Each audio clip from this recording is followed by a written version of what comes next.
Découvrir le pays d'Auray, c'est découvrir un album de couleurs qui s'entremêle et charme le voyageur.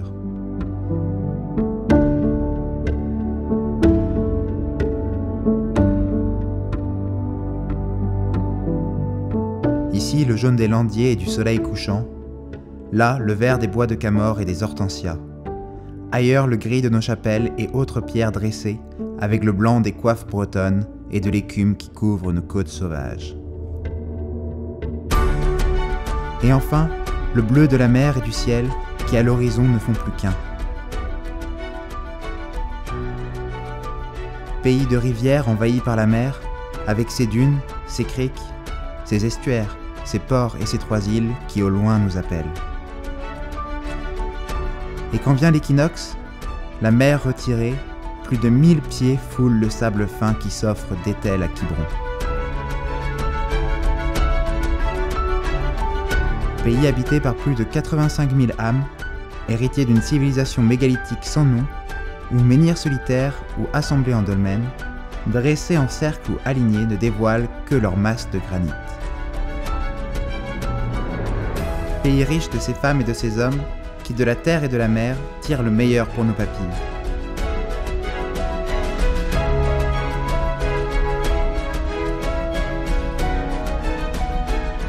Pays qui au fil de ses routes, chemins, bourgs et villages, raconte l'histoire de la Bretagne qui épouse celle de la France et bien au-delà.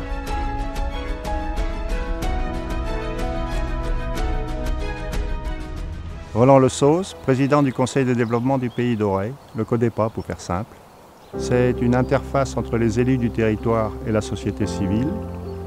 Il est adossé au pôle d'équilibre territorial et rural du pays d'Auray. Il a pour objet d'enrichir la réflexion collective sur tous les sujets d'aménagement et de développement du pays d'Auray.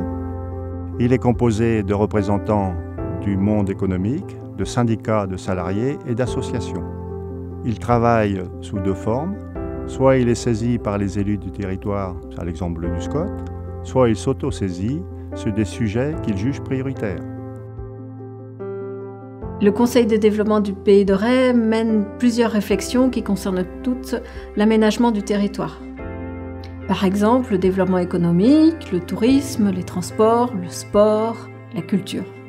Les commissions ou les groupes de travail sont vraiment des moments d'échange. Tout le monde est libre en fait d'y participer, de faire entendre sa parole.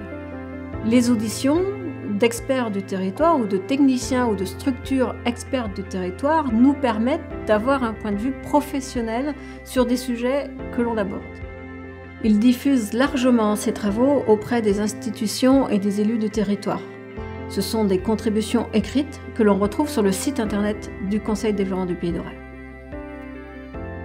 Alors, il est certain que le Conseil de développement apporte une plus-value importante pour notre pays d'Auray. Lors de nos différentes réunions, nous les invitons et c'est l'occasion, en ce lieu, de discuter, de converser avec eux et de connaître un petit peu leur avis sur différents sujets. Le Conseil de développement est également une force de proposition.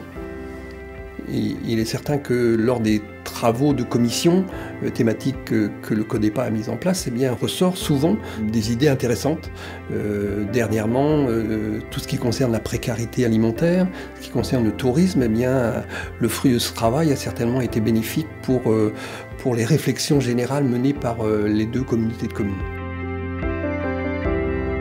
Nés d'ici ou d'ailleurs, les habitants du pays d'Auray portent au loin la richesse d'être bretons. Et demain, le pays d'Auray, fort de l'engagement des élus et de la société civile, sera ouvert sur le monde et agréable à vivre, car empli d'humanité et de solidarité. Ses habitants auront pris en charge son avenir pour un pays habité des couleurs de l'arc-en-ciel. Dépassons donc le rêve et osons ensemble.